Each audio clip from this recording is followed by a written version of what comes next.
pessoal, estamos de volta com o nosso podcast Obstetrícia em Foco.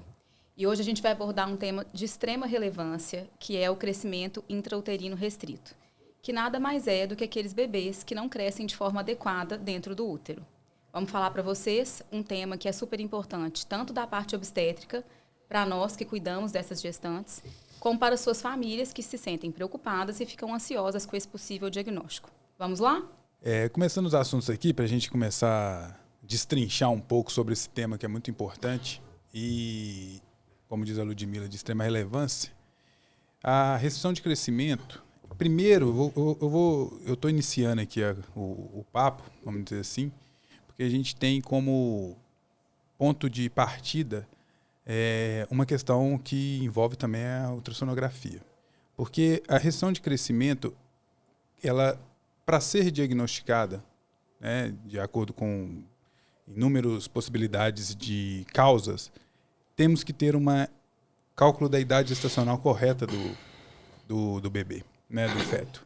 Então, para ponto de partida, o mais importante, antes da gente começar a falar sobre causas de restrição, possíveis tratamentos, como vai ser o acompanhamento, quais são os riscos, e a gente vai abordar tudo isso aqui, a gente precisa ter uma definição muito clara da idade gestacional daquele bebê, até para a gente, lá na frente, na gestação, definir se aquele bebê tem possivelmente uma restrição de crescimento ou é um erro de cálculo de idade gestacional. E a gente sabe que a gente vive essa situação no dia a dia, hoje menos, mas no serviço privado menos, porque a gente tem uma ultrassonografia de forma mais acessível. No serviço público já melhorou muito, mas ainda é mais restrito. Então é importante a gente voltar aqui um pouquinho e dizer para as mulheres, para os pacientes, a importância do ultrassom de primeiro trimestre. Então, é de extrema importância, antes de a gente conversar aqui sobre a restrição propriamente dita, a gente definir a idade gestacional correta daquela gestação. Gisele falou sobre esse assunto num dos podcasts anteriores, sobre definição da idade gestacional. Então, esse é o principal motivo para a gente já iniciar um ultrassom no primeiro trimestre até em torno de 9 semanas de gestação, porque ali a gente tem uma margem de erro menor em relação à data da última menstruação e ao ultrassom que está sendo realizado. Né? A gente sabe que o American College de Obstetrícia ela considera que até 9 semanas a diferença aceitável entre a data da última menstruação e a idade gestacional medida pelo tamanho do embrião em até 5 dias. A partir de 9 semanas, isso se amplia para 7 dias de diferença. Então, o primeiro ponto é definir uma idade gestacional correta daquela gestante. Porque lá na frente, quando ela tiver 30, 32 semanas, se ela não tiver um ultrassom precoce e uma definição adequada da idade gestacional, pode-se ter um diagnóstico errado de uma possível restrição de crescimento. Às vezes é um erro de data, ou uma data não muito bem calculada e se cria diagnósticos e riscos que às vezes nem existem. Isso vale para restrição de crescimento, vale também para indução de parto. Exato. E tudo mais. Então, assim, para começo de conversa aqui da restrição, o recado que eu quero deixar para as pacientes, fez o diagnóstico de gestação, tem que procurar iniciar o pré-natal e já fazer logo de imediato o ultrassom de primeiro trimestre, de preferência ali entre 7 e 9 semanas de gestação, no qual vai conseguir avaliar o embrião, vai conseguir visualizar o embrião no ultrassom, medi-lo e definir com precisão a real idade gestacional. E a partir daí, seja o cálculo feito pela data da última menstruação, se estiver correta, ou pela medida do embrião pelo ultrassom, você vai levar essa idade gestacional durante toda a gestação e aí lá na frente, com futuros exames ou alterações clínicas ou possíveis problemas que aquela gestante venha a desenvolver, aí a gente vai ter uma certeza sobre esse bebê está crescendo menos ou esse bebê está crescendo adequadamente. Então, assim, o primeiro recado que eu queria era deixar claro assim, não tem como a gente fazer um acompanhamento adequado de restrição de crescimento uterino sem a gente ter uma idade gestacional bem definida. Então, assim, pelo que você falou, o mais fidedigno para confirmar a idade gestacional é o ultrassom feito até 9 semanas, que dá uma diferença de, no máximo, 5 dias. Né? E A restrição de crescimento uterino, como a Lud mesmo falou, é o bebê crescer de maneira inadequada, crescer menos do que o esperado para a idade gestacional. Então, às vezes, é comum você ver uma paciente que traz um ultrassom, a gente já datou a gravidez dela, tem, por exemplo, 30 semanas, mas no laudo ele fala, pela biometria, 28 semanas. Você tem que falar, olha, ele é um bebê de 30. O cálculo estimado pelas medidas ultrassonográficas deu 28, mas ele é um bebê de 30 semanas. Então, a gente tem que pegar essas medidas que o ultrassonografista fez e jogar em 30 semanas para a gente ver se está adequado. Né? E a gente vê que isso é um ponto de muita dúvida das mulheres, né? Isso que o Thiago falou é extremamente importante. Você completou também, Gisele, porque às vezes as pacientes chegam para a gente confusas com relação a essa questão da idade gestacional. E é importante delimitar para elas que o cálculo é sempre feito com a data da última menstruação. A gente compara esse cálculo com o ultrassom feito, de preferência até 9 semanas.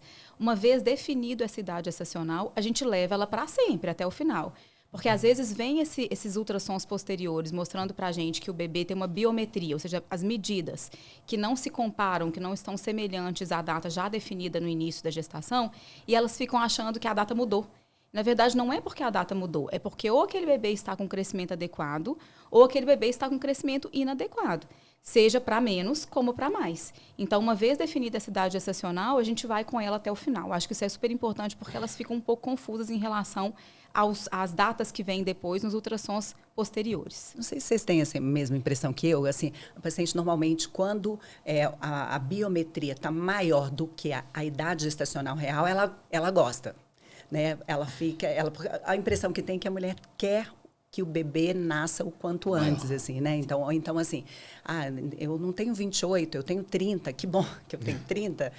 A gravidez, ele vai nascer 2 semanas antes, assim, do previsto, né? Agora, quando está abaixo, realmente chama a atenção da mulher. Isso é um ponto importante. E eu acho que é uma questão cultural também, porque o bebê maior, né, foi muito vinculado à questão de saúde, né? Como se o maior, se o mais gordinho, se o mais pesadinho fosse mais saudável. Fosse uma associação com saúde, né? E o magrinho, o pequenininho, o esmirradinho ali, ele tem uma associação com doença, né? E a gente sabe que os desvios, tanto para mais quanto para menos, estão associados com resultados adversos na gestação.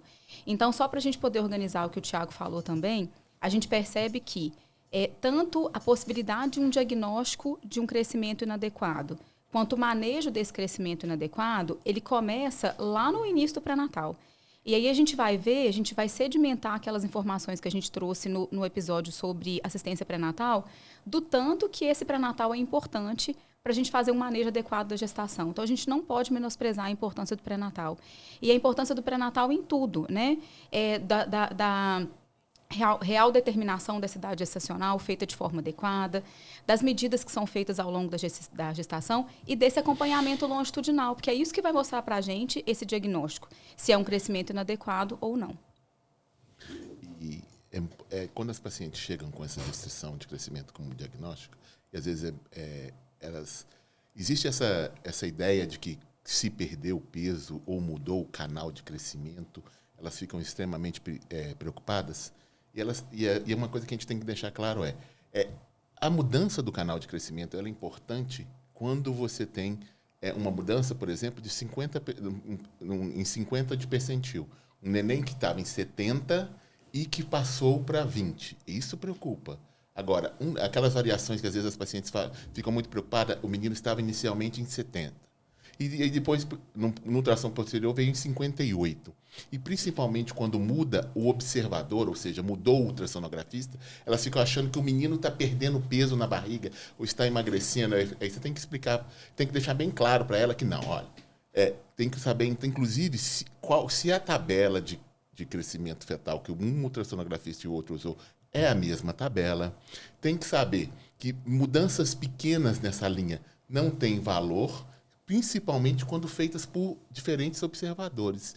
Porque muitas vezes elas chegam no hospital, chegam na consulta perguntando, doutor, eu estou preocupada, ou então mandam essa mensagem para você, terminou de sair do ultrassom, doutor, eu estou muito preocupada, o fulaninho caiu o crescimento, ele perdeu peso na barriga. Aí você vai ver, você tem uma mudança de percentil que gerou uma preocupação e que não é real. Então, uma das coisas que a gente tem que deixar claro tem que ser uma mudança significativa de percentil para a gente pensar numa restrição de crescimento. Do contrário, pequenas alterações menor do que esse percentil 50 não são importantes e a gente tem que seguir adequadamente. Senão a gente cria um diagnóstico perigoso para um bebê e que a gente vai acabar resultando numa interrupção mais cedo sem ter um diagnóstico real de restrição de crescimento. Assim, vale a gente começar a falar um pouquinho sobre diagnóstico, sobre o diagnóstico de um bebê com restrição de crescimento. Quando suspeitar, né? E aí vale a gente falar o seguinte, nós aqui defendemos, e não é nem questão de defender, né? Tá em todos os livros, em todas as referências. O exame físico, ele é essencial. Então, assim, muitas vezes a primeira suspeita que a gente vai ter de um bebê que está crescendo menos é no nosso exame físico no pré-natal, com simples realização da medida do útero fita, né? Então, a partir do momento ninguém conhece melhor o bebê do que o obstetra ou a enfermeira obstetra ou quem está acompanhando aquele bebê de forma longitudinal. O obstetra clínico, ele conhece mais esse bebê do que o ultrassonografista. Isso é importante. Ele está ali fazendo uma avaliação clínico materno-fetal. Ele não está ali só medindo o bebê. Então, a gente não pode também jogar tudo na mão do ultrassom. A gente tem que acreditar no nosso exame físico e na nossa clínica. Então, é claro que o ultrassom ele tem um papel importantíssimo na biometria, na medida, e para confirmar, como eu sempre digo, complementar, confirmar ou não aquela suspeita clínica, né? Que é a medida do útero, do tamanho do útero em toda consulta e tudo mais. Então, esse é o primeiro ponto, a primeira suspeita que a gente vai ter da restrição de crescimento. Outra coisa, fatores de risco. Vem pré-natal de novo. Sempre pacientes com maior risco, hipertensão, paciente que teve um bebê com restrição de crescimento anterior, né, numa gestação anterior, paciente diabética com vasculopatias, paciente lúpica, enfim, existem várias comorbidades, doenças prévias que aumentam o risco para a restrição de crescimento. Então, isso é mais um fator que a gente vai identificar no pré-natal. Então, a gente tem a informação para as mulheres. Aqui eu falei duas que mostram o quê? Que o importante é você fazer o pré-natal de forma adequada, porque você vai suspeitar tanto na história pessoal, na história obstétrica e na sua clínica, no exame médico, no exame físico feito pelo médico. Depois disso, aí vai se confirmar ou não, e aí vai se fazer o acompanhamento através do ultrassom com a biometria. Né? A biometria ela é realizada, o que a gente usa como parâmetro principal para a restrição de crescimento é o peso estimado e a medida da circunferência abdominal, né? E aí os famosos percentis, né? Eu sei que tem cursos aí na rede social para ensinar a paciente como olhar percentil. Eu acho que eu não vejo isso com bons olhos. Eu acho que a gente não tem que ensinar paciente como olhar percentil. A gente tem que orientá-las através do exame que nos apresenta. Eu falo muito com minhas pacientes quando eu faço ultrassom, elas me perguntam muito. Qual que é o percentil? Porque agora virou assim, moda, porque no Google, na internet, está todo mundo falando de percentil. Então, elas vão fazer ultrassom, às vezes, comigo de 12 semanas e quer saber o percentil. Eu falo, não esquece percentil e tal. Mas, enfim, se a gestante está ali com 28, 30 semanas e um Guilhermina, a Lúdia ou a Gisele me sinalizou, estou achando a barriga, o útero dessa paciente X pequeno, e eu vou avaliar, ela me pergunta, qual que é o percentil? Aí eu falo assim, o percentil é 15. Né? Aí ela já regala o olho. Não, eu falei, não, percentil você tem, é amplo. Né? A normalidade ela vai de 10 a 90. Se o seu bebê ficar 15, de 28 semanas até 40, tá bom. Maravilhoso. Maravilhoso. É a curva de crescimento de crescimento dele. O problema é o que o Guilhermino falou, é o bebê que é 60 virar percentil 15. Que aí caiu 50, 2 quartis que a gente fala de percentil, longitudinalmente. E é claro, outra coisa, para finalizar essa minha parte, que eu gostaria de deixar aqui falar. Nunca vamos acreditar num diagnóstico de restrição de crescimento apenas com uma medida realizada pelo ultrassom. Nunca. Principalmente se a paciente não tem fator de risco. A clínica é soberana. Se chega uma gestante que ela é hipertensa, está usando antihipertensivo, está tendo aumento de PA, tem alterações, às vezes até de Doppler das artérias uterinas e tudo mais, e esse bebê está pequeno, está restrito, existe uma causa. Se é um bebê que tem uma suspeita de uma doença cromossômica, né, um síndrome de Down, qualquer coisa, ele está pequeno, tem uma causa, ele tem uma restrição porque ele tem uma doença cromossômica. Agora, a mãe é saudável, já teve gestações, às vezes, anteriores saudáveis, não tem alteração nenhuma, e aí foi fazer um ultrassom, e o ultrassonografista falou que o bebê é restrito, a gente tem que desconfiar. Agora, sim, é importante a gente mostrar o que é percentil, né? A paciente acha que a média, na verdade, é uma mediana, uma maneira fácil de entender o percentil é a gente pensar o seguinte, 100 bebês na mesma idade gestacional que o seu, bebês saudáveis, que a gente tira os bebês com problema, numa fila de 100 bebês, o seu está na posição 15. Outra coisa importante, o obstetra, quando a gente fala obstetra, enfermeiro e médico obstetra, ele tem que pegar aquelas medidas e jogar numa curva de acordo com o sexo, porque as meninas são menores do que os meninos, né? Então, às vezes, você vê uma menina num percentil mais baixo, mas na hora que você joga na curva das meninas, o percentil melhorou.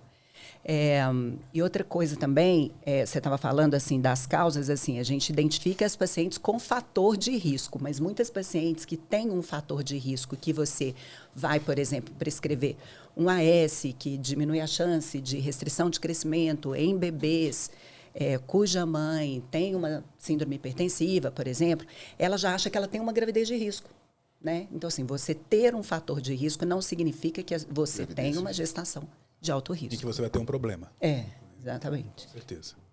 Isso a gente tem que deixar claro que nem aqueles pacientes que a gente coloca para elas que ela teve uma alteração no exame de 12 semanas, ela tem um risco aumentado de pré-eclâmpsia.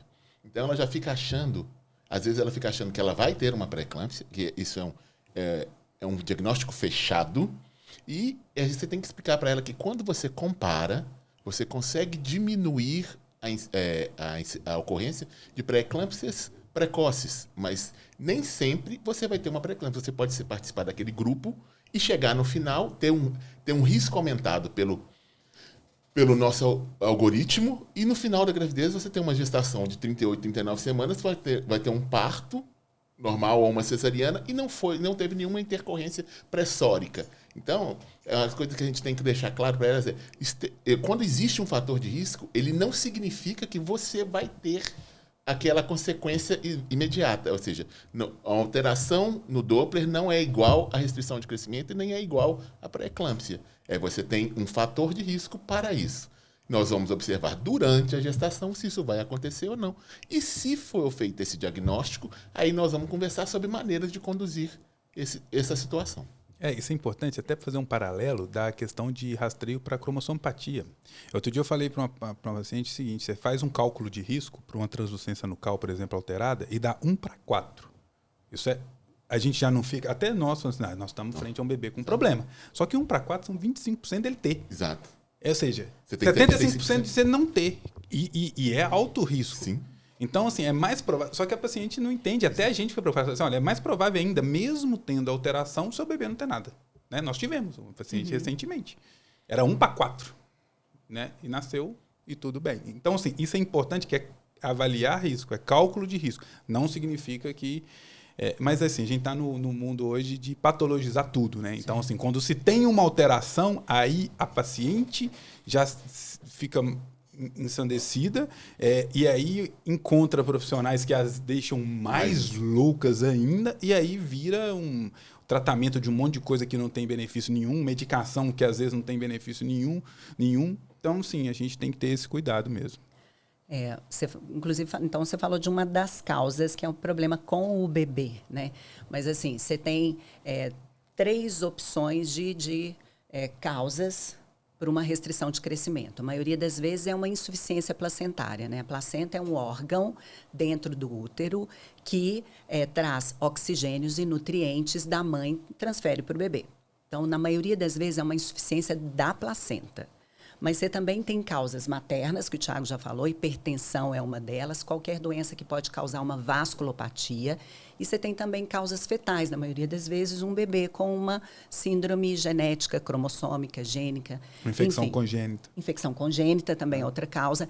E a mãe sempre acha que a causa tem a ver com nutrição materna. Né? É engraçado, né? Que aí ela começa, claro, qualquer coisa que ela fizer, a sensação dela estar fazendo alguma coisa para melhorar na nutrição é válida. Mas, na maioria das vezes, ela acha que o problema é que ela está comendo menos ou está comendo inadequadamente. O mundo das mães é um mundo de culpa, né, gente? Enorme. E, na verdade, muitas vezes não vai ter associação, né, com essa questão de ingestão. E eu acho que é importante a gente pontuar também que a gente tem 2 quadros aí vinculados ao crescimento inadequado. Um quadro são aqueles bebês que crescem de forma inadequada, que a gente considera como crescimento intrauterino restrito, que vão estar associados a mais eventos adversos ao longo da gestação, maior morbidade, maior risco de mortalidade fetal e perinatal. O outro quadro são aqueles bebês que são pequenos para a idade gestacional, que são aqueles bebês que às vezes são pequenos simplesmente por uma constituição. A gente vai avaliar a família, os pais nasceram pequenos, né? A família tem uma estatura mais baixa. Então, são aqueles bebês que são pequenos por si só. E isso não está associado com alterações ou com eventos adversos ou complicações ao longo da gestação. Só que, muitas vezes, para nós, obstetras, é difícil, principalmente em uma primeira avaliação, definir se aquele bebê é pequeno para a idade gestacional ou se ele faz parte do grupo dos bebês de crescimento restrito, que é o grupo que exige uma maior atenção. E muitas vezes a gente vai conseguir descobrir isso de forma longitudinal ao longo do acompanhamento, tanto para nós, obstetras, quanto para o ultrassonografista que faz o acompanhamento daquela gestante. Porque o que a gente percebe é que quando a gente entra em qualquer tipo de alteração naquele pré-natal, se essa gestante vai ao ultrassom e descobre qualquer possível alteração, a família fica enlouquecida, né? E eles querem uma resposta naquele momento. E é justamente o que a gente precisa clarear para eles. Olha, infelizmente, essa resposta, nesse momento, do que é, de qual foi a possível causa, de como que vai ser daqui para frente, como que vai ser o manejo dessa gestação e do parto, não necessariamente.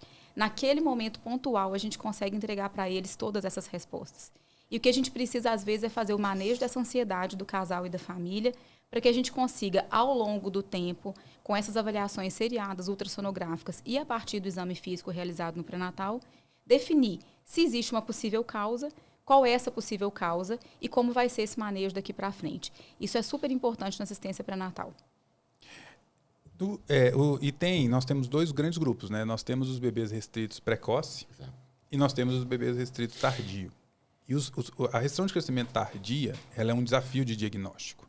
Porque você tem um bebê que evoluiu bem o tempo todo e chega lá na frente, às vezes ali acima de 32 semanas, mas às vezes eu que faço ultrassom há muitos anos, você começa a perceber essa queda a partir de 34, 35 semanas. Por isso é importante você ter de preferência, o mesmo médico ultrassonografista que vai te acompanhar a gestação inteira. Porque até para esta questão é importante, porque isso muda muito de profissional, né? É profissional dependente, é um exame que é um profissional ali fazendo e já tem variações quando é o mesmo profissional, porque depende da posição do bebê. Eu falo muito com as pacientes no ultrassom. Elas falam assim, que eu converso muito, tento ser o mais agradável possível, simpático e tudo mais, conversando sobre o bebê, e elas falam assim, não, mas eu não estou conseguindo ver o rostinho. Eu falei, nem eu. Ainda brinco para elas assim, sabe por quê? Sabe por que radiologista não gosta de fazer ultrassom de gestante? Porque radiologista tem dificuldade em lidar com um paciente que não tem controle sobre ele. E fazer ultrassom do bebê, a gente não tem controle sobre ele. Porque ele está mexendo, ele tem vida própria. Eu não consigo falar para ele, olha, para de respirar, vira para o lado. Não, eu tenho que ficar criando alternativas ali para poder fazer a biometria da melhor maneira possível. E às vezes o bebê chega numa posição que a gente sabe que a biometria não está legal para ser feita. Então isso já acontece com o mesmo profissional fazendo. Quando você começa a ir em vários profissionais, isso vai gerando mais complicações ainda. Voltando para a questão da restrição precoce, a restrição precoce, que é abaixo de 32 semanas, ela está muito mais relacionada a comorbidades maternas, né? Que tem muita correlação com a insuficiência placentária. Né? Não vamos ficar entrando em detalhe aqui de critérios. Né? Depois de 32 semanas, que é a restrição tardia, ela tem um melhor prognóstico, porque já está mais avançado na gestação, mas a gente também, às vezes, tem mais dificuldade em fazer o diagnóstico e às vezes passa batido um bebê que às vezes a gente precisa ter um olhar mais cuidadoso para ele, porque está muito relacionado à queda do percentil e às vezes o ultrassonografista não faz essa observação.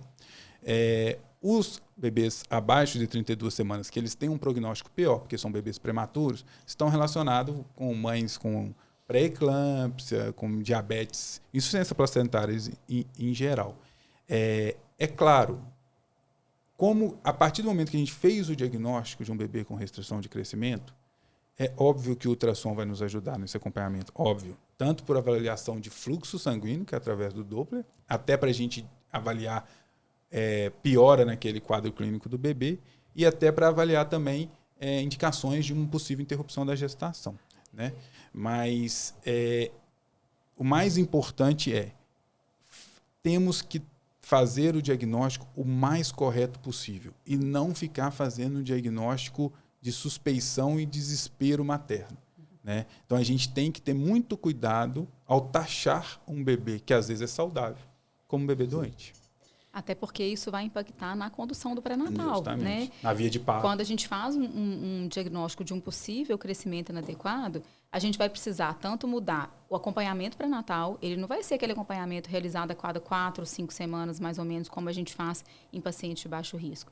Da mesma forma, a gente vai precisar de um acompanhamento ultrassonográfico mais frequente, inclusive de receber essa família, preparar essa família, orientar sobre as possíveis causas, orientar sobre o manejo, pensar em como vai ser esse parto, né? Porque elas trazem muitas dúvidas em relação a isso. E aí? Agora veio essa restrição de crescimento, meu bebê não está crescendo direito, isso significa que eu vou precisar ter uma cesariana? Isso significa que eu vou perder minha oportunidade de ter meu parto vaginal? Como vai ser meu acompanhamento pré-natal a partir de agora? E depois? Quais os riscos que esse bebê tem? Como que vai ser esse acompanhamento depois que o bebê nascer? A gente precisa trazer essa família. Nem todas as respostas a gente vai conseguir fornecer para elas naquele momento, mas a gente precisa clarear que vai mudar, né? Vai mudar a assistência pré-natal, vai mudar a frequência de realização de ultrassom, vai mudar, muitas vezes pode ser que mude o pensamento sobre a via de parto dela e sobre o momento que esse parto vai precisar acontecer. Então, é um momento da gente conscientizar essa família sobre aquele possível diagnóstico. E uma coisa que é importante, que a gente tem que fechar esse diagnóstico de maneira mais correta possível, porque os nenéns com restrição real de crescimento, aqueles que realmente têm aumento da taxa de mortalidade, quando se aproximam do final, ou durante toda a gestação, e pior segmento perinatal, um bebê desse, você tem que ter esse dado bem preciso para o pediatra, porque esse bebê vai ser acompanhado de maneira diferente depois. E tem que deixar claro que, por exemplo, algumas intervenções, principalmente do ponto de vista alimentar, têm que ser feitas, porque esses nenéns têm mais risco de serem hipertensos, terem diabetes, terem alterações de colesterol. Então, tudo isso, do ponto de vista metabólico, aumenta as morbidades futuras para esse indivíduo. Então, esse diagnóstico tem que ser muito cuidadoso, porque a gente vai definir ali quais os cuidados de saúde para aquele indivíduo para o restante da vida dele. Então, você tem que fazer o diagnóstico bem feito, e a partir do diagnóstico bem feito, o acompanhamento do recém-nascido pelo pediatra, ele tem que saber da existência da restrição de crescimento e quais são as medidas que têm que ser feitas depois para poder manter a saúde o melhor possível desse indivíduo. Uma coisa também que a Lud falou é que quando a mulher sempre associa a uma restrição de crescimento a uma cesariana, né? Ainda bem que são poucos os casos que vão precisar de uma cesariana, porque a maioria... Porque a gente tem, assim, um bebê que é só pequeno para a idade gestacional, aí você tem um bebê com restrição de crescimento. O bebê com restrição de crescimento, de acordo com critérios de medida do feto, de Doppler, você vai classificar como categoria 1, 2, 3 e 4. Então, um bebê que é só pequeno ou que ele tem uma restrição categoria 1, ele pode nascer de parto normal. E, às vezes, você vê muitos casos indo para cesariana sem indicação. É muito comum. E outra coisa interessante, até para a gente tentar voltar um pouquinho do percentil, o diagnóstico, vamos lá, uma gestante saudável, sem histórias prévias de problemas de saúde, sem comorbidade, sem nada, eu já faço ultrassom há muitos anos. Bebês restritos ou pequenos para a idade gestacional, eu quase nunca vejo alteração de Doppler. Quase nunca vejo alteração de Doppler. Então, quando que a gente vai dizer que um bebê é restrito de uma mãe saudável? Ou seja, quando eu falo uma mãe saudável, que não tem pressão alta, não está tomando antihipertensivo, não tem nada. E o bebê é morfológico normal. Quando que a gente vai ter restrição? Quando o peso estimado na biometria ou a circunferência abdominal estiver abaixo do percentil 3. Não abaixo do percentil 10. Abaixo do percentil 10, a gente vai classificá-lo como restrito ou pequeno para a idade gestacional de acordo com alterações de Doppler. E é óbvio que a gente vai ficar mais de olho, mas não é um bebê CIUR propriamente dito, CIUR, restrição de crescimento uterino. Então, o que eu mais acompanho, e eu recebo muito pacientes de profissionais que a gestante fez ultrassom num outro serviço e o médico falou que o bebê tinha restrição de crescimento e aí a mãe pirou e aí o médico me liga no mesmo dia, Tiago, dá uma olhada nesse bebê para mim. E aí o que eu vejo é uma mãe que chega lá, ela tem peso adequado, ela não é desnutrida e nem obesa, ela não tem comorbidade, ela não é hipertensa, o pré-natal dela está todo com as pressões normais, ela não tem diabetes com vasculopatia, ela não tem doença autoimune, ela não tem nada. Você pega o cartão de pré-natal que eu olho lá no ultrassom, está lá os uterofita, né? A medida do útero, tudo certinho pelo obstetra, e você vai avaliar o bebê, é um bebê pequeno, que está ali no percentil 9, 11, 10, ele está circulando ali, e o Doppler vai estar sempre normal. Quantas pacientes eu acompanhei nessa minha vida, pacientes de vocês, que nós levamos até 40 semanas de gestação, porque a gente sabia que era um bebê pequeno e o Doppler chegava lá na frente normal. Então, aqueles bebês restritos de diagnóstico ultrassonográfico, sem comorbidade da mãe, são bebês restritos mesmo, percentil, peso fetal estimado e CA abaixo do percentil 3. Quando a gente lida com mulheres com comorbidade, aí o Doppler muitas vezes altera, uterina altera, aí nós estamos numa outra seara, vamos dizer assim, num risco maior mesmo, que a gente tem que ficar melhor. Aí eu vejo sim, alterar Doppler das artérias uterinas, alterar Doppler da artéria cerebral média quando chega mais para frente. Agora, o que eu quero dizer é isso. Em mulheres saudáveis, a gente tem que ter muito cuidado para taxar esse bebê. Por isso que a referência diz que você vai considerar um bebê restrito apenas por critérios ultrassonográficos, sem a mãe ter nenhuma comorbidade, a pressão dela está normal, tudo certinho, se o peso ou CA estiver abaixo do percentil 3, não do 10. Então, isso vale a pena dizer. E outra coisa importante, só para finalizar o que eu estou querendo dizer aqui agora, é a questão de não existe tratamento de trombofilia para gestante que está com suspeita de um bebê pequeno durante a gestação, porque é o que a gente mais vê. Né? Fez ultrassom de 27, 28 semanas, o bebê está no percentil 12, que eu viro para ela e falo assim, seu bebê está normal, está tudo bem, ele é um bebê menor, ponto final. Daqui, eu ainda falo com elas assim, olha, por mim, você pode repetir essa situação daqui a um mês. Mas se você está muito preocupado, e seu médico muito preocupado, está no percentil 12, não tem problema. Daqui 2 semanas, que a gente já faz uma avaliação longitudinal, você volta e eu vou ver. Porque se o seu bebê muito provavelmente vai continuar no 12, 14. Agora, se ele cair por 2, aí nós vamos tentar entender o que está acontecendo. Pode acontecer, nós vamos tentar, mas não sofra com isso. Aí tem profissional que vai avaliar essa paciente, porque essas pacientes, às vezes, elas mudam de médico também, né? Porque quando está indo tudo bem, está tudo bem. Tem uma intercorrência, ela já não sente segurança, às vezes, no médico, aí ela tem a amiga que fala que o médico fulano de tal que é bom, aí ela vai no médico fulano de tal que é bom, aí o médico fulano de tal lá, que é o bonzão, ele olha e fala assim, eu tenho que fazer alguma coisa. Porque eu tenho um problema, como é que eu não vou fazer nada com essa paciente, né? Eu não vou simplesmente falar o que o ultrassonografista falou com ela, repete daqui 2 semanas e está tudo bem. Eu tenho que falar uma coisa, não, então você deve ter uma trombofilia. Vamos te dar uma heparina, vamos te dar um AS com 28 semanas, 29 semanas lá na frente, vamos fazer um tratamento, porque você deve ter trombofilia, que são doenças raras, né, que é muito menos provável, mas que as pessoas, eu acho que, eu não sei o que aconteceu, que veio gestante agora é tudo trombofílica. Virou um boom. Virou o boom da trombofilia. Então, assim, aí entra com heparina, entra com coisas que a gente até... Aí volta essa paciente, eu vejo porque eu faço os ultrassons, aí volta ela 15 dias. Aí, assim, a médica falou isso, falou aquilo, fala assim, né, eu sou mais bocudo, falo assim, olha, o que o senhor acha? Tem indicação nenhuma. Nenhuma, zero. Agora, você vai conversar com o seu profissional médico lá para ele definir. Para mim, o que tem que fazer é o que foi feito. Então, a gente tem que ter... Aí vira a patologização da coisa. Às vezes, você tem um bebê que é normal. Esse bebê nasce, às vezes, com 34 semanas. Que não tinha motivo nenhum. Né? Então, assim, eu já vivi situações no ultrassom de eu falar assim, eu não vou deixar seu médico te tirar esse menino antes dos 9 meses. De jeito nenhum. Não pode. Por quê? Porque não faz o menor sentido. Mas, às vezes, arruma um problema. Aí é um líquido que diminuiu, aí é um... Enfim, é difícil. Mas para informação, é isso. Tem que ter muito cuidado com essa questão de diagnóstico de restrição de crescimento sem comorbidade materna. Porque senão também a gente aumenta os riscos da prematuridade, né? A gente não pode esquecer disso. A gente resolve, por um lado, um problema E a gente cria outros inúmeros problemas vinculados à questão da prematuridade, Mas com o maior cole- morbidade neonatal, Mas inclusive. o colega vai sempre falar assim, se eu não tivesse tirado o seu bebê com 34 semanas, ele tinha morrido. Mas é igual a circular de cordão, né? Faz uma cesariana, acha uma circular de cordão, tá vendo o motivo? Olha, realmente eu precisava ter feito essa cesariana porque essa circular de cordão ia prejudicar seu bebê. Gente, e assim, essa patologização compromete até futuras gestações. Se alguém fala, olha, isso aqui certamente é uma trombofilia, e às vezes até faz um diagnóstico de uma trombofilia que não impacta em nada na gestação, pronto. As próximas, ela tem em mente que ela vai precisar usar heparina, e ninguém tira isso da cabeça dela, né? Não tira.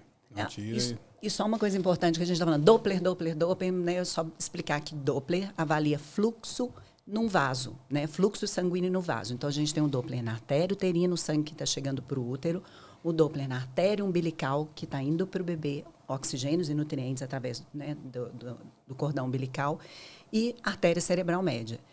E, às vezes, as pessoas falam, o que é centralização de fluxo, né?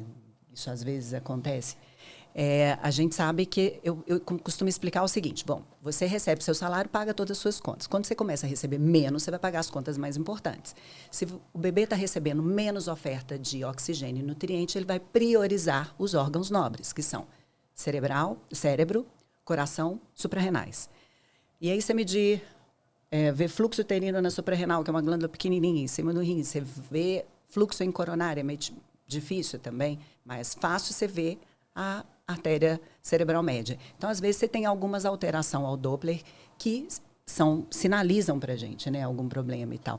Mas, na maioria das vezes, você vê bebês pequenos para a idade gestacional com Doppler absolutamente normal, e isso tranquiliza muito a gente. E temos sempre que lembrar que Doppler é avaliação de fluxo. E eu falo para os pacientes, é igual medir pressão. Se eu medir sua pressão agora, vai dar 100 por 60.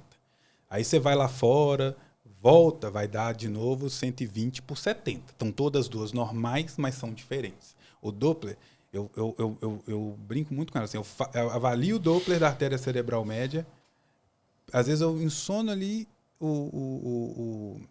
no ultrassom, dá alterado. Eu vejo que está alterado.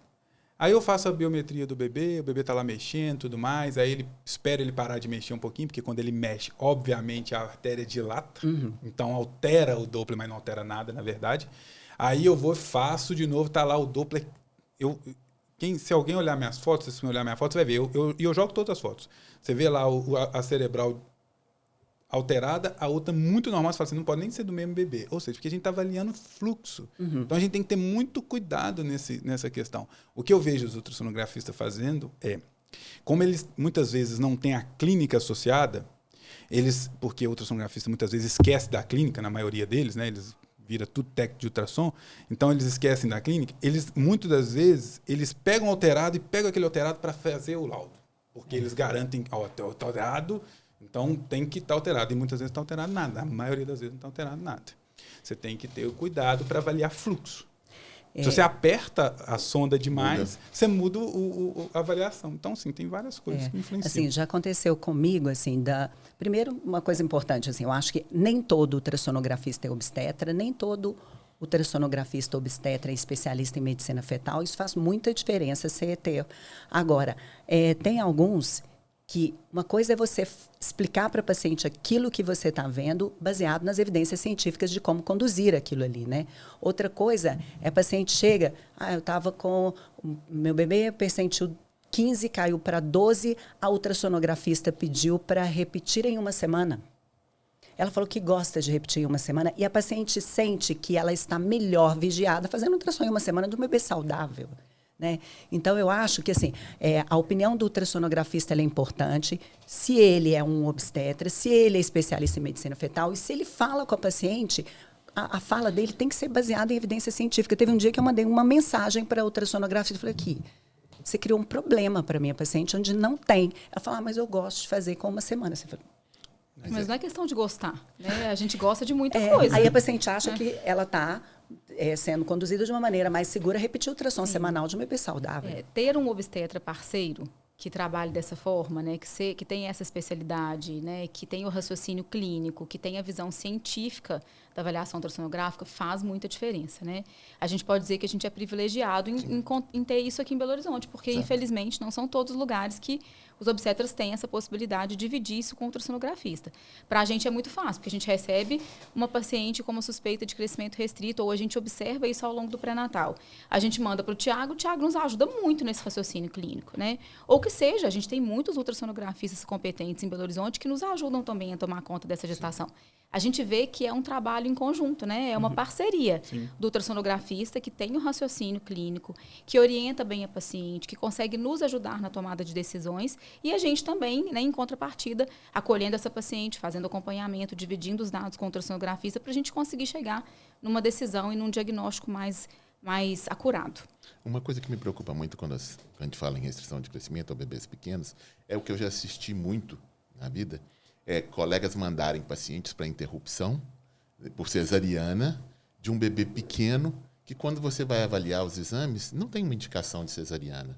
Mas é a coisa mais difícil você reverter essa indicação de cesariana, porque essa família ela foi conduzida para uma cesariana com um problema que, às vezes, você olha uma mulher que tem 1,52 m, um marido que tem 1,60 m, e é o que eu sempre brinco com o paciente. Olha, piaba ganha piabinha, tubarão, tubarãozinho. Você é uma piaba, não tem como esse menino ser grande. Então, as pacientes também têm que entender que não adianta você ter 1,50 m e poucos, um marido de 1,60 m, e querer ter um menino no percentil 80, 90. Isso não vai acontecer. E só que, como o menino vem de pequeno, desde o início, e todo mundo falando que é um problema, ela realmente acreditou que aquilo é um problema e virou um problema. E a interrupção, às vezes, com alguns colegas mais afoitos, eles interrompem essa gestação com 32, 34 semanas, e você tem um menino que eu sempre brinco com as pacientes quando nós chegamos. O menino já é pequeno, ele vai perder peso depois de nascer, pode ter dificuldade para mamar. Para que a gente vai tirar ele com 2 quilos?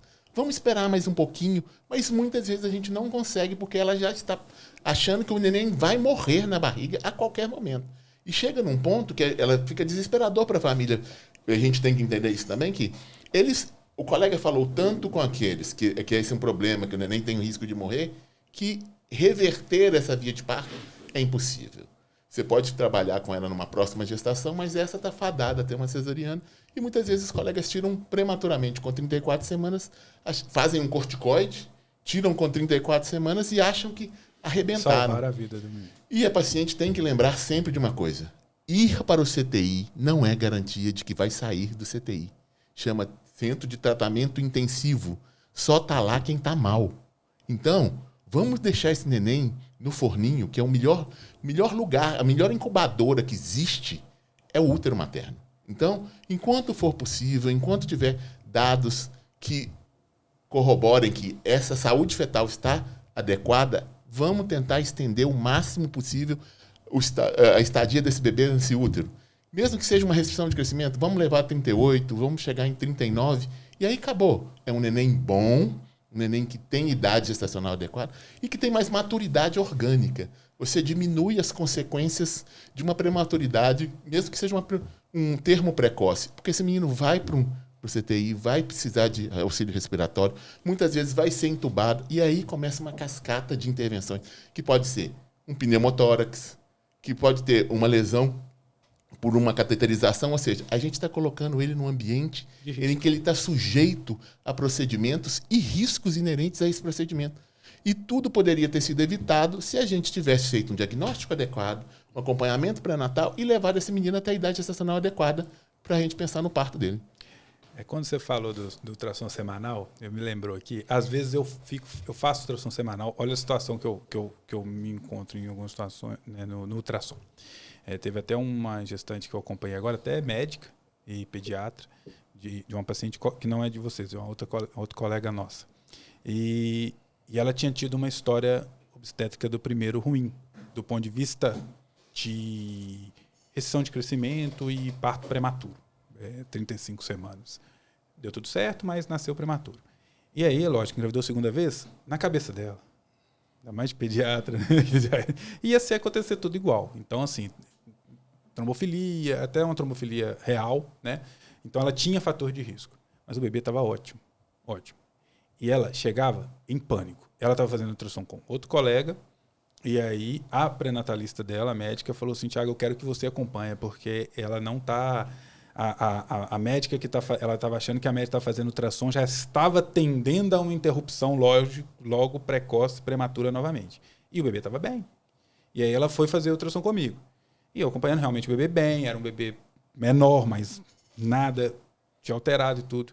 E aí, o que você falou de uma semana? Eu virei para ela e falei assim, fulana, como que você vai ficar segura para eu fazer com que o seu bebê nasça de 9 meses? Eu nem estou discutindo, esses casos eu nem discuto com o paciente lá no ultrassom via de parto.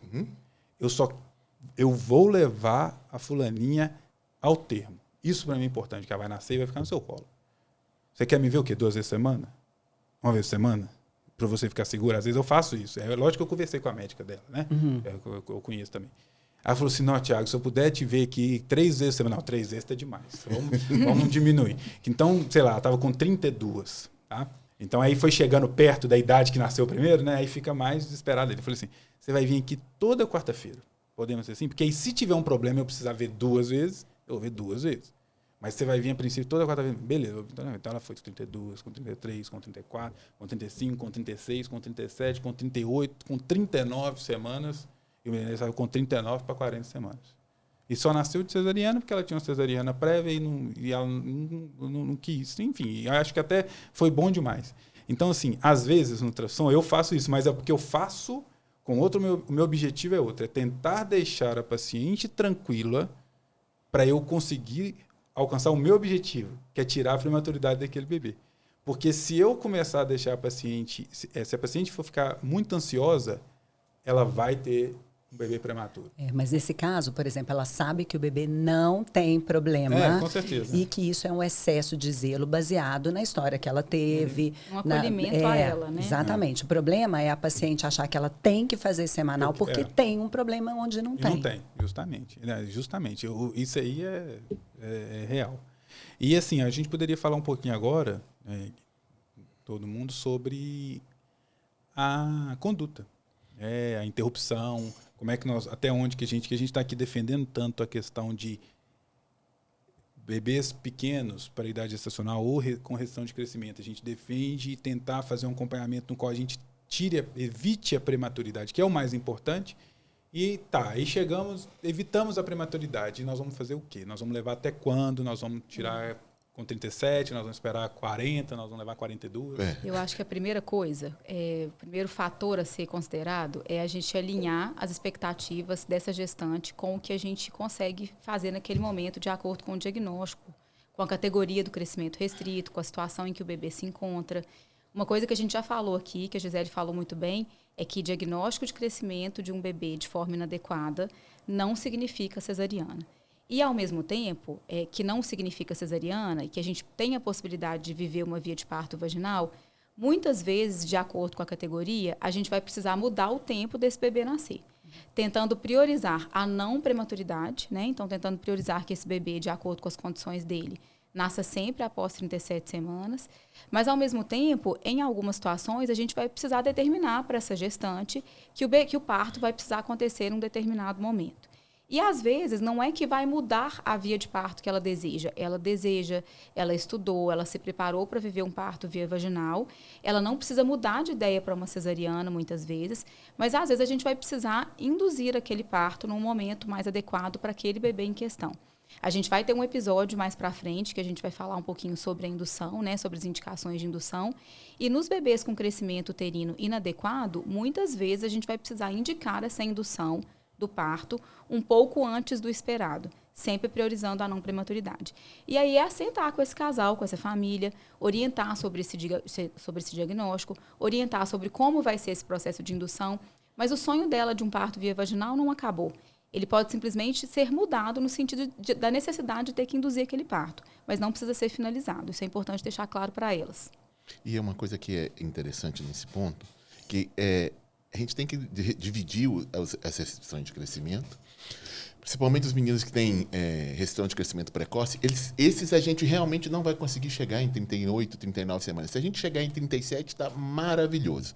Porque geralmente são os meninos que vão começar a alterar o Doppler e que vão levar a gente a ter que interromper, às vezes prematuramente. Às vezes até por descompensação materna. Exato. Agora, se a gente chegou em 37 semanas com um bebê que realmente deixa a gente preocupado, se você vê que tem fatores de risco, que é um neném, uma restrição precoce, e o Doppler começou a alterar, a indução com 37 semanas ou 36 para 37 semanas está muito bem indicada. Agora, um neném que chegou ao termo de uma mãe rígida, sem fator de risco, simplesmente, ele entrou com restrição porque ele por exemplo, percentil menor que 3, esse bebê também, você vai chegar com 37 semanas e vai perguntar para a mãe, assim, olha, esse bebê seu, quando a gente coloca ele na curva, ele preocupa mais do que um outro bebê da mesma idade gestacional com um percentil um pouco maior.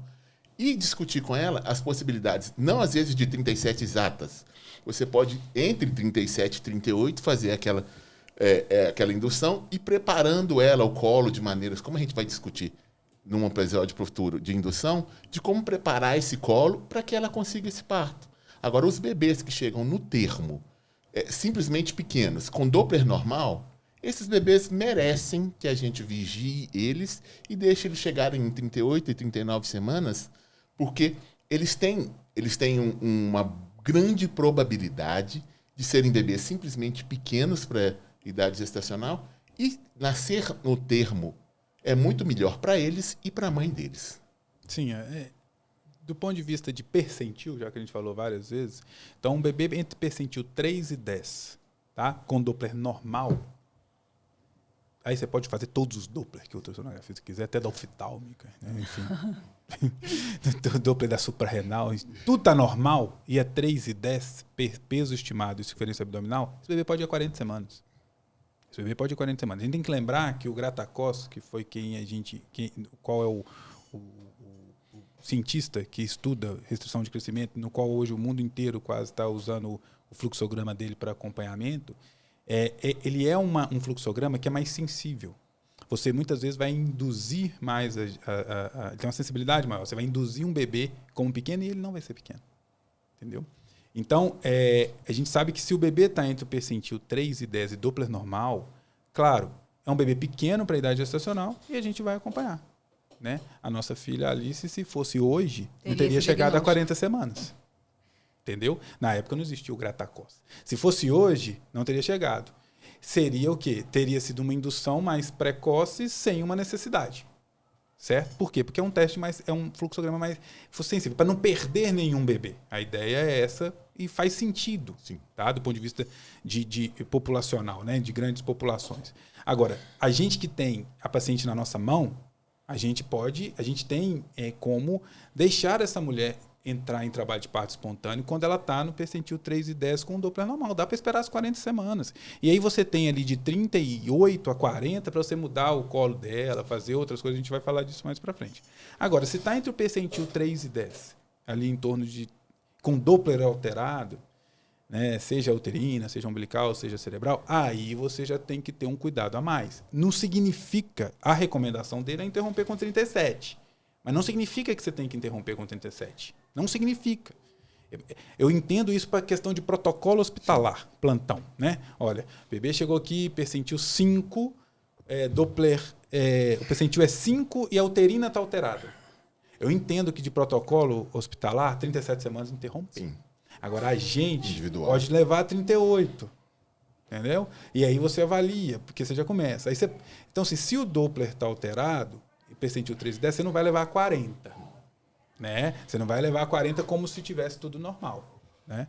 Mas a gente consegue também sempre tentar tirar daquela prematuridade, aquele termo precoce, que é 37, 38 semanas. Depois de 38, a gente já está mais tranquilo. Até porque, Thiago, a gente tem que tomar um cuidado com uma questão. Se a gente deixa esse Doppler alterar demais, a gente perde a oportunidade de uma via de parto vaginal. Então, esse timing é muito tênue. O limite entre você considerar um Doppler alterado, minimamente alterado, e tentar levar mais para frente, muitas vezes com o objetivo de que ela entre em trabalho de parto espontâneo, porque eu já acompanhei várias mulheres assim, que tem mulheres que priorizam muito essa questão da espontaneidade do trabalho de parto, e isso às vezes é um certo perigo. Porque se você vai demais priorizando aquela espontaneidade, você perde a oportunidade, você perde a chance dela ter um parto vaginal, porque quando isso acontecer, o bebê já não vai ter uma reserva adequada para suportar aquele estresse do trabalho de parto. Então, isso é algo que a gente precisa alinhar muito com elas. O que vale mais a pena? É claro que considerando as semanas, priorizando, né, no mínimo 37 semanas, ou avaliando cada caso para a gente conseguir chegar um pouco mais para frente. Mas teve alguma alteração? Será que realmente vale a pena a gente priorizar o trabalho de parto espontâneo? Será que não é melhor a gente partir para uma indução de forma orientada, né?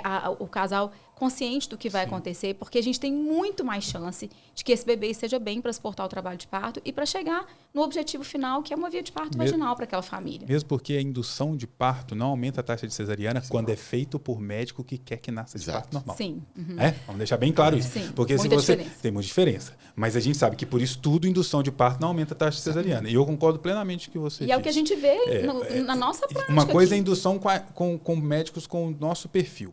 Outra coisa é indução com médico que vai só fazer indução para falar que tentou e virar cesariana. De forma inadequada, inclusive. Então, assim, para mim fica claro, até para os pacientes entenderem, se você tem um bebê no percentil, entre percentil 3 e 10, né, abaixo do percentil 3 é outra história, mas entre 3 e 10, com Doppler normal, você vai ficar mais tranquilo e levar até 40 semanas.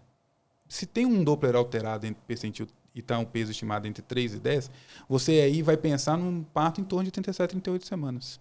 É isso. É exatamente isso que você falou. Então, assim, quando você tem um bebê só pequeno para a idade gestacional, você não vai interromper antes de 40.